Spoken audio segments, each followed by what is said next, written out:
American fighter pilot shot down over North Korea, 1953. Declared dead, family grieved for 71 years. Then in August 2024, his son received a photograph that shattered everything. The pilot wasn't dead.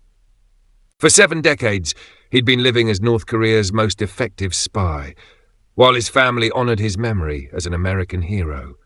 What his son discovered would expose the most devastating betrayal in military history. But before I tell you this impossible story of betrayal and survival, hit subscribe. This investigation took me a year to complete, cost me 3 intelligence sources who risked their lives to speak with me, and will change how you think about every missing pilot from the Korean War.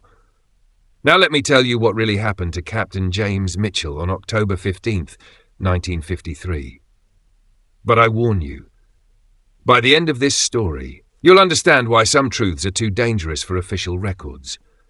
But what that photograph revealed about American prisoners would expose a conspiracy spanning 71 years. October 15th, 1953, Kimpo Air Base, South Korea. Captain James Mitchell checked his F-86 Sabre for the 3rd time that morning, running his gloved hand along the fuselage like he'd done before every mission for the past 18 months. At 24, Mitchell was already a veteran of the Korean conflict, with 17 confirmed MiG kills and a reputation for bringing his wingmen home alive. But this mission felt different. Intelligence had identified a new Soviet radar installation near the Chinese border, technology that could track American aircraft deep into South Korean airspace. Mitchell's squadron was tasked with a deep penetration reconnaissance mission, photographing the installation and identifying defensive positions for a future bombing run. "Feels like a trap, Captain," whispered Lieutenant Danny Torres, Mitchell's wingman for the past 6 months. Torres was barely 20, fresh-faced kid from Texas who still wrote letters to his high school sweetheart every night. Mitchell studied the briefing photos one more time. The radar installation was positioned in a valley surrounded by mountains, accessible only through a narrow corridor that would funnel any attacking aircraft into a killing field. But headquarters had classified the mission as essential to ongoing peace negotiations. "We go in fast, get the photos, and get out," Mitchell told Torres. 30 minutes over target, maximum. But what Mitchell didn't know was that North Korean intelligence had been monitoring American communications for weeks, waiting for exactly this moment. 1147 hours, October 15th, 1953. Airspace north of the 38th parallel. Mitchell's F-86 screamed through the mountain valley at 450 miles per hour, Torres maintaining perfect formation 200 yards to his right. The radar installation appeared exactly as briefed, a cluster of buildings surrounded by defensive positions, truck-mounted radar dishes rotating slowly in the morning sun. "Target acquired," Mitchell radioed, beginning photo run. But as Mitchell banked left to begin his reconnaissance pass, the sky around him erupted with anti-aircraft fire. Not random bursts, but precise, coordinated firing that suggested the gunners had been tracking their approach for miles. "Break right! Break right!" Mitchell shouted as tracers streaked past his canopy. But Torres's aircraft was already trailing smoke, its engine coughing as hydraulic fluid sprayed across the mountainside below. "I'm hit, Captain," Torres's voice crackled through the radio. "Control's not responding." Mitchell watched his wingman's F-86 spiral toward the valley floor, the young pilot fighting desperately to regain control. There was no parachute, no ejection, just the sickening impact of metal against stone and the brief flare of burning aviation fuel. Torres was dead. Mitchell was alone, and the anti-aircraft fire was intensifying. Mitchell had perhaps 90 seconds before his F-86 became unflyable. He could try to nurse the damaged aircraft back towards South Korean airspace, knowing he probably wouldn't make it. Or he could eject over North Korean territory and spend the rest of the war in a prisoner camp. He chose to eject. As Mitchell's parachute deployed and he drifted toward the mountainous terrain below, he saw something that would haunt him forever. North Korean soldiers moving toward his landing site with the methodical precision of troops who had been positioned there for hours. They weren't responding to his crash. They had been waiting for him. But the soldiers who captured Mitchell weren't ordinary North Korean troops. They were specialists in something far more sinister. Mitchell's first memory after ejection was awakening in a concrete cell barely large enough to lie down in. No windows, no furniture, just 4 walls and a metal door with a small slot for food. For 3 days, no one spoke to him. On the 4th day, the door opened and Dr. Yoon Sang-ho entered. Tall for a Korean, wire-rimmed glasses, the soft hands of someone who had never held a weapon. He spoke English with a slight British accent. But Dr. Yoon wasn't interested in military intelligence. He wanted something far more valuable, Mitchell's mind. "Tell me about your childhood," Dr. Yoon said. "What was your father like? Did he approve of your decision to become a pilot?" For months, the sessions continued. Not interrogation, but therapy. Dr. Yoon shared philosophy, showed Mitchell evidence of American war crimes, offered intellectual companionship in exchange for psychological submission. The isolation made Mitchell desperate for human contact. Gradually, he began looking forward to these conversations, never realizing every word was being recorded, analyzed, weaponized. Then Mitchell's treatment changed abruptly. Dr. Yoon stopped visiting. Food became irregular. The lights began flickering randomly. Temperature became a weapon. But the worst torture was the sound. Hidden speakers played recordings of his own family, somehow obtained by North Korean intelligence. His mother crying as she read the telegram informing her of his death. His father's voice broken with grief. His younger sister Sarah, just 16, sobbing at his memorial service. After 6 weeks of this psychological assault, Mitchell broke. When Dr. Yoon returned, Mitchell wept like a child, grateful for human contact, desperate for the gentle voice that had sustained him. "Your government classified you as dead while you were still alive," Dr. Yoon said softly. "Your family has already buried you and moved on." But what Dr. Yoon was really offering wasn't freedom. It was a more sophisticated form of captivity. The facility became Mitchell's school. Dr. Yoon introduced him to Korean language, culture, and philosophy. Mitchell proved gifted, mastering conversational Korean within 6 months. But the education was carefully structured. Mitchell learned that American foreign policy was driven by corporate interests rather than democratic ideals. Dr. Yoon used actual historical documents, American sources, to demonstrate contradictions between American rhetoric and American actions. "Your government sent you to die in a war that serves no American interests," Dr. Yoon explained. "Korea is divided because foreign powers decided to use our peninsula as a battlefield for their ideological conflicts." The transformation was gradual, almost imperceptible. Mitchell began thinking of himself not as an American prisoner, but as someone liberated from American illusions. When Dr. Yoon suggested Mitchell could serve peace by providing insights into American military thinking, it seemed natural. "Knowledge shared prevents misunderstandings that lead to war," Dr. Yoon explained. Mitchell agreed to provide educational consultation about American military procedures. He didn't think of it as betrayal. He thought of it as enlightenment. But Mitchell had no idea his consultation was already being used to kill American pilots. By 1956, 3 years after his capture, Mitchell had become someone else entirely. He spoke fluent Korean, had adopted Korean cultural practices, and viewed American foreign policy as the primary threat to global peace. But more importantly, he had become useful.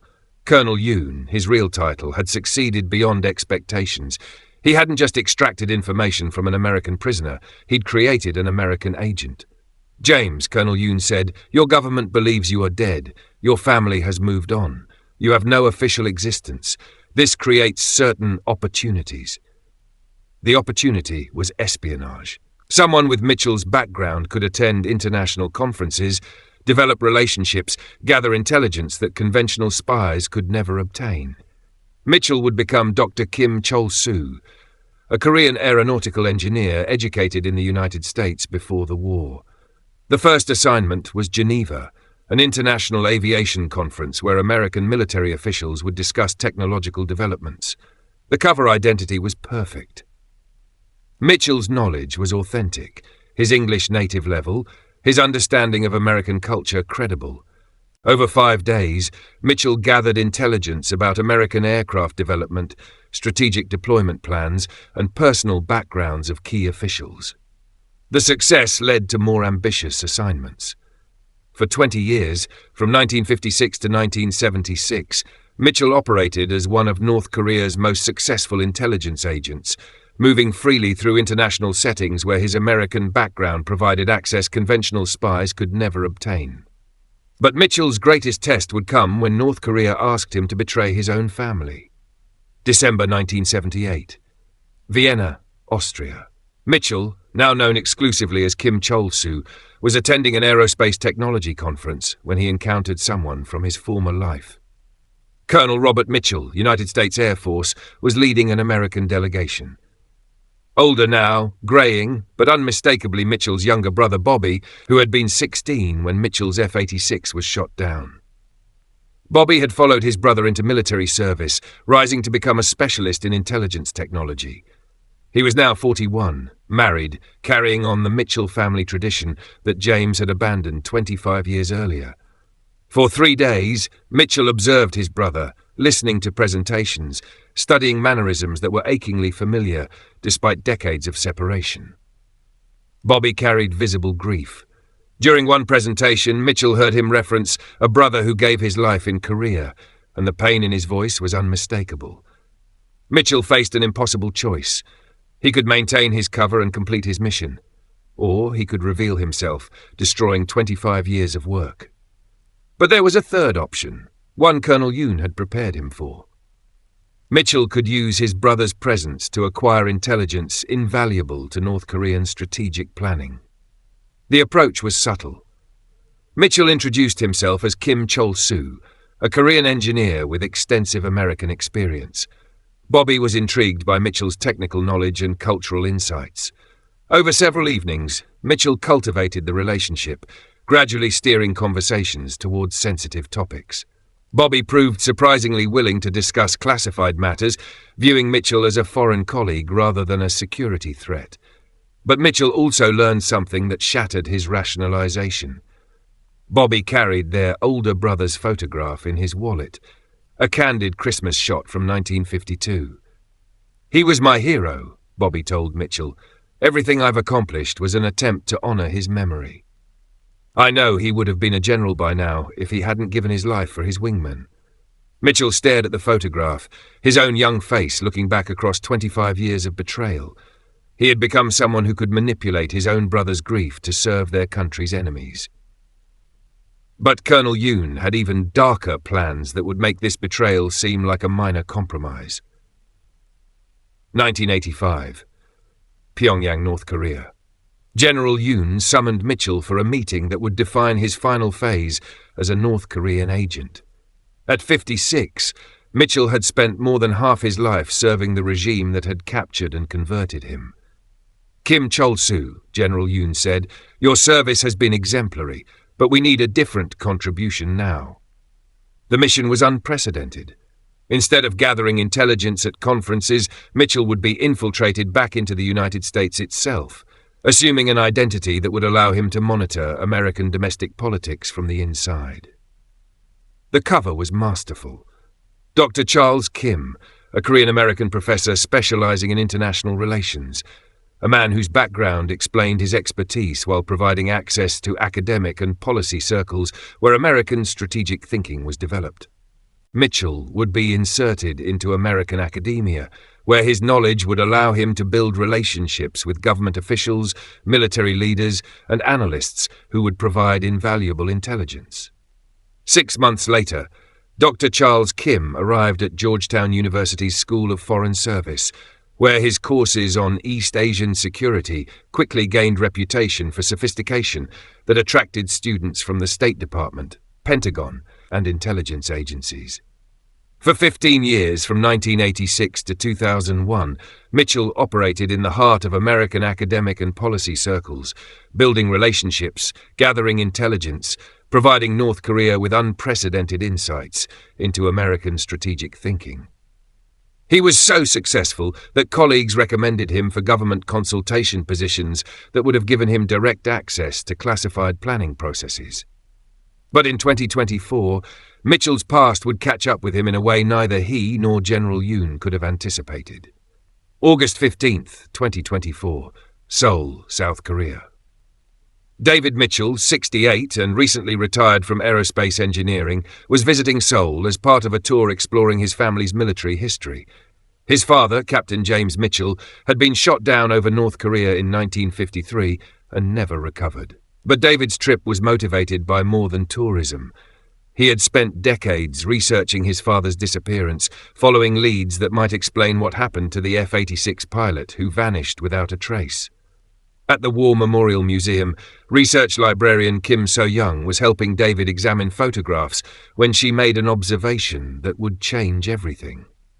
"This photograph is interesting," she said, pointing to an image from a 1985 academic conference. "Professor Charles Kim from Georgetown University. He looks remarkably like your father." David studied the photograph. The man identified as Professor Charles Kim was older, greying, but the facial structure, the jawline, even the way he held his head, all unmistakably similar to his father's photos. "My father would be in his 90s by now," David said. "This man looks much younger." But something was tightening in his chest. Kim So-young nodded. Professor Kim had an interesting background, Korean-American, educated at American universities, specializing in international relations. Perhaps a relative? David researched Dr. Charles Kim extensively. What he found was disturbing. Kim had appeared in American academic circles in 1986 with prestigious credentials, but no clear trail of earlier history. His expertise was authentic, but his background seemed constructed to explain his knowledge while concealing his origins. Most troubling, Charles Kim had disappeared from Georgetown in 2001, officially retiring and returning to Korea for family reasons. No forwarding address, no subsequent appointments, no trace after 2001. A 1995 conference photograph provided the breakthrough David needed. Charles Kim was gesturing in a way David recognized immediately, the same gesture his father used when explaining technical concepts. Facial recognition software provided a 94% probability match. Charles Kim was James Mitchell. David's father was alive. But what David discovered next would force him to confront a truth more devastating than his father's death. David spent 3 months planning his approach. As a retired aerospace engineer with security clearance, he had access to resources civilian researchers could never obtain. The breakthrough came through South Korean intelligence contacts who agreed to assist as part of broader efforts to account for missing Korean War personnel. Charles Kim had not disappeared in 2001. He had returned to North Korea under his original identity as Kim Chol-soo, where he continued working as a strategic analyst for the North Korean government. "Your father is alive," confirmed Colonel Park Min-ho, David's contact in South Korean intelligence. "He lives in Pyongyang under state protection. But you must understand, he is not the same man who was shot down in 1953. Colonel Park showed David surveillance photographs taken over years. Kim Chol-soo walking through Pyongyang, attending meetings, living comfortably as a senior regime official. "He has been completely integrated into North Korean society," Colonel Park explained. "According to our sources, he considers himself Korean, speaks Korean as his primary language, and has served the North Korean government loyally for over 6 decades. David stared at the photographs, processing the implications. His father was alive but had become someone else entirely. Someone who had chosen to serve America's enemies. "Was he brainwashed?" David asked. "Was this forced?" "According to our information, your father has had numerous opportunities over the decades to defect or seek repatriation. He has chosen not to pursue such opportunities." The devastating reality was clear. James Mitchell hadn't been held prisoner for 71 years. He had been converted into a willing agent, someone who had actively worked against American interests while his family honored his memory as a war hero. "I want to meet him," David told Colonel Park. But arranging that meeting would require David to make a choice that might cost him everything he believed about loyalty and family. September 2024. Panmunjom, Korean Demilitarized Zone. The meeting was arranged through humanitarian exchange channels. David Mitchell, identified as the son of a Korean War veteran seeking information about his father's fate, was granted permission for a supervised meeting with Kim Chol-soo, who might have relevant information. When Kim Chol-soo entered the conference room, David's composure shattered immediately. The man was unmistakably his father, aged but still carrying himself with a pilot's posture. But when those familiar eyes met David's, there was no recognition, no flash of memory. Kim Chol-soo looked at David with the polite interest of a stranger. "I understand you have questions about American pilots lost during the war," Kim Chol-soo said in accented English, his voice carrying careful formality. David struggled to find words. He was looking at his father, the man who had taught him to ride a bicycle, shown him aircraft silhouettes, kissed him goodnight before deployment to Korea. But his father was looking back as if he were a complete stranger. "Do you remember Captain James Mitchell?" David finally asked. Kim Chol-soo's expression didn't change. "I have studied many cases of American pilots lost during the conflict. Captain Mitchell was shot down in October 1953. His aircraft was never recovered." The words hit David like physical blows. His father was discussing his own disappearance as historical research rather than lived experience. David reached into his jacket and pulled out a photograph, the family Christmas picture from 1952, showing James Mitchell with his young wife and 2 small children. "This is Captain Mitchell with his family," David said, sliding the photo across the table. Kim Chol-soo looked down at the photograph, and for the first time his composure cracked. His hand trembled as he studied the faces. "The children would be old men now," Kim Chol-soo whispered, "if they lived." "I'm David Mitchell," David said softly. "I'm that little boy. You're my father." Kim Chol-soo set the photograph down carefully, eyes filled with pain. "James Mitchell died in 1953, he said firmly. "I am Kim Chol-soo. I have served the Korean people for my entire adult life." But David could see the struggle behind those words. "Dad," David said quietly, "it's me. It's David. I've been looking for you my entire life." Kim Chol-soo closed his eyes, and when he opened them, they were wet with tears. "Even if what you suggest were possible," he whispered, "that man no longer exists. The choices that have been made, the things that have been done, there is no path back." But what Kim Chol-soo told David next would reveal the full scope of the choice he had made 71 years earlier. "I need you to understand something," Kim Chol-soo said, tears flowing freely now. "What happened wasn't just brainwashing. The real transformation came from a choice I made." David leaned forward desperately. "In 1954, I was given an opportunity to escape. Dr. Yoon left my cell door unlocked during a shift change. I had perhaps 20 minutes when I could have run. I knew the layout, the guard positions, the terrain. I could have made it home." "Why didn't you?" David asked, dreading the answer. "Because I had heard recordings of your mother crying. I had heard your grandfather telling people his son died heroically. I had seen newspaper articles about my memorial service." Kim Chol-soo looked up, pain devastating in his eyes. "I realized that James Mitchell, the hero, was more valuable to his family than James Mitchell, the failure, would ever be. The man who ejected while his wingman died, who was captured through tactical mistakes, who spent months breaking under interrogation." David shook his head. "We would have understood." "No," Kim Chol-soo said firmly, "you would have tried. But you also would have lived knowing your father wasn't the hero you thought, that he was just a man who made mistakes." David could see the twisted logic, the emotional reasoning behind it. A young man, broken by psychological pressure, convincing himself his family was better off believing in heroic death than living with imperfect reality. "So I chose to stay dead. I chose to let James Mitchell remain a hero while I became someone else." "And the intelligence work?" David asked. "Working against America?" "Doctor, Yoon showed me documents, evidence of American actions that contradicted everything I thought I knew. Operations supporting dictators, overthrowing democracies, classified atrocities. That doesn't justify treason."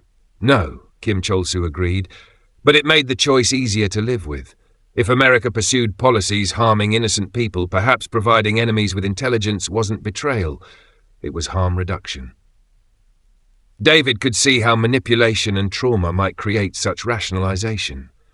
But he could also see the deeper truth his father was avoiding. You weren't reforming American policy. You were trying to escape guilt by convincing yourself we represented something evil. Kim Chol-soo flinched as if struck. "Perhaps it was easier to betray a country I learned to hate than face a family I loved but had failed." But Kim Chol-soo hadn't revealed the most devastating part yet. "There's something else," Kim Chol-soo whispered. "Something that will make you understand why I can never come home." David waited, sensing worse was coming. In 1978, I infiltrated a conference in Vienna. My target was a colonel with access to classified satellite reconnaissance. The colonel was your Uncle Bobby. David's blood went cold. Uncle Bobby? I approached him as Kim Chol-soo, a Korean engineer. I developed a relationship, gained his trust, used that trust to gather intelligence North Korea used to improve their defenses. David stared in horror. "You manipulated Uncle Bobby?" "I betrayed him. When he showed me your grandfather's photograph, the same one you just showed me, I took mental notes about his emotional state that I reported to my handlers." The room spun around David. His father hadn't just betrayed his country abstractly. He had personally betrayed his own brother, exploiting family grief to serve enemy intelligence.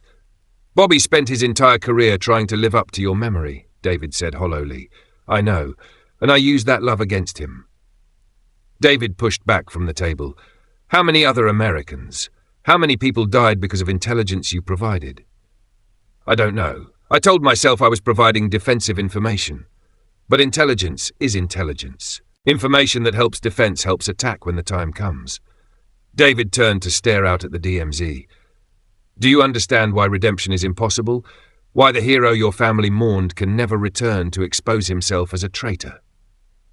David didn't answer immediately, processing not just his father's confession, but implications for everything he believed about family, loyalty, forgiveness. "I understand why you believe that," David said finally, "but I think you're wrong." Kim Chol-soo looked up sharply. "You made terrible choices. You betrayed people who loved you, but you're still my father, and I still love you, and that has to count for something." But the meeting was ending, and David would have to choose what to do with this devastating truth. North Korean officials indicated the meeting must conclude. David had perhaps 5 minutes before Kim Chol-soo returned to Pyongyang and David returned to California to decide how to live with what he'd learned. "If you came home," David said urgently, "if you defected and told the truth, people would understand the circumstances. And the 40 years of willing service, the Americans I betrayed, would they understand that?" David knew his father was right. Even if the government overlooked treason for intelligence about North Korean operations, public revelation would destroy the Mitchell family legacy, expose his uncle's cooperation, potentially compromise other operations. Then don't come home publicly. Defect quietly, work with intelligence services. Kim Chol-soo smiled sadly. Live in hiding, knowing the truth could surface any moment? Knowing every day free was a risk to people I claimed to love? Officials were standing, preparing to escort Kim Chol-soo across the border. "What should I tell Mom?" David asked. His mother was still alive at 93, living in care, having never remarried, never stopped hoping. Tell her James Mitchell died serving his country. Tell her he thought about her every day until the end. Tell her he would have come home if he could. That would be a lie. No, all of that was true until 1954, when James Mitchell chose to die and Kim Chol-soo chose to live. The man your mother loved never betrayed anyone. David grasped his father's hand across the table. "I know who you became, and I still choose to love you." Kim Chol-soo squeezed his son's hand, tears flowing. "That choice honors who I used to be, but it cannot redeem who I became." Officials approached. The meeting was over. Kim Chol-soo stood slowly, looking down at his son for what both knew would be the last time. "Live a good life, David Mitchell. Honor your family's memory. Serve your country better than I did." He turned and walked toward the door, back straight, pace steady, every inch the military officer he had once been and would never be again. David watched his father disappear across the border, knowing he was now the sole keeper of truth that could never be shared without destroying everything his family believed about honor, service, and heroism. But David's choice about that truth would determine not just his future, but the legacy of everyone his father had betrayed. 6 months after Panmunjom, David Mitchell sat in his California study, surrounded by 71 years of preserved family memories. His father's medals, photographs, letters, all representing a lie, but also representing something else, The family James Mitchell had chosen to protect by disappearing, the legacy he'd tried to preserve by becoming someone else, the love he'd demonstrated through ultimate sacrifice of his own identity. David had wrestled for months with what to do with the truth. He could expose everything, reveal that one of America's most effective Korean War intelligence operations had been run by a converted American pilot. The revelation would provide closure for other families, force re-examination of prisoner treatment, perhaps prevent similar tragedies. But it would also destroy his 93-year-old mother, who still kept his father's photograph on her nightstand. It would posthumously shame Uncle Bobby, who'd spent his career trying to honor a brother who'd actually been manipulating him. It would devastate extended family and community, who'd found inspiration in James Mitchell's sacrifice. Truth would serve justice, but cause tremendous pain to innocent people. David made his choice on a quiet February evening, reading one of his father's letters from Korea. "The fighting here is terrible," his father had written in 1953, "but I keep going by thinking about coming home to you and the boys. Whatever happens, I want you to know that everything I do here is motivated by love for our family and our country." David realized that in some twisted way, that had remained true even after capture and conversion. Every terrible choice Kim Chol-soo made had been motivated by desire to protect the family memory of James Mitchell, even at cost of his own soul. David opened his laptop and began typing a different story.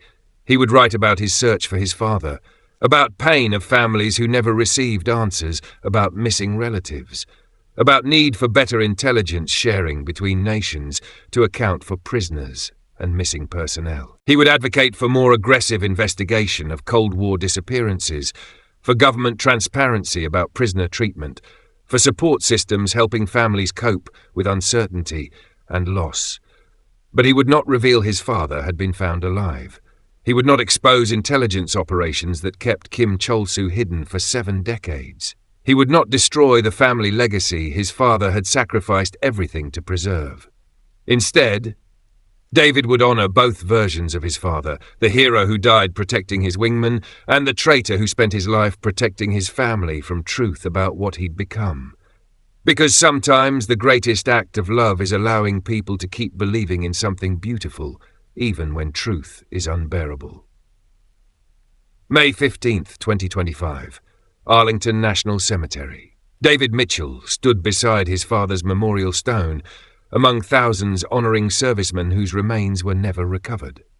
The inscription was simple: Captain James Mitchell, United States Air Force, 1929 to 1953. Missing in action, Korea. He gave his life for his wingman. Beside David stood his son, James Mitchell IV, 25 and himself an Air Force pilot, carrying on family tradition inspired by his grandfather's heroic sacrifice. "Tell me about him again," young James requested, as every year since childhood. David looked at the memorial stone, thinking about 2 men it represented, the hero his family remembered and the traitor he'd chosen to forgive. "He was brave," David said, which was true. It took courage to eject over enemy territory, and different courage to choose exile over truth. "He was loyal," David continued, also true. James Mitchell had been loyal to his family's memory, even when he could no longer be loyal to his country. He loved his family more than his own life, David concluded, the truest thing of all. Every choice Kim Chol-soo made was designed to protect the family James Mitchell left behind. Young James nodded solemnly, then placed a small American flag beside the memorial stone. As they walked away, David thought about the call he'd received the previous week from South Korean intelligence. Kim Chol-soo had died peacefully in Pyongyang at 96, having served North Korea until the end. The man who had been David's father was finally gone, taking secrets David had chosen not to reveal. But somewhere in history's pages, Captain James Mitchell remained forever young, forever heroic, forever the pilot who gave his life trying to save his wingman over Korean skies. And perhaps, David thought, that was enough. Perhaps love really could triumph over truth, and redemption was possible, even when forgiveness required forgetting what actually happened in favor of what should have happened. Perhaps his father's greatest gift wasn't truth about his survival, but the choice about what to do with that truth. David had chosen love over justice, family over country, peace over revelation. Standing in Arlington Cemetery, surrounded by honoured dead who gave everything for their country, David Mitchell finally understood what his father tried to tell him at Panmunjom. Sometimes the most heroic thing a man can do is disappear completely, allowing the better version of himself to live on in memories of people who need heroes more than they need truth. Tonight, as I finish this story, I think about families still searching for missing relatives, still hoping for answers that may never come, still choosing to believe in heroic endings rather than accepting more complicated truths. Maybe they're right to hope. Maybe some stories are too important to let facts interfere. But maybe some missing heroes are still out there, still alive, still struggling with choices they made decades ago under circumstances none of us can understand. And maybe the most courageous thing we can do is love them anyway, even when, especially when, the truth is too painful to bear.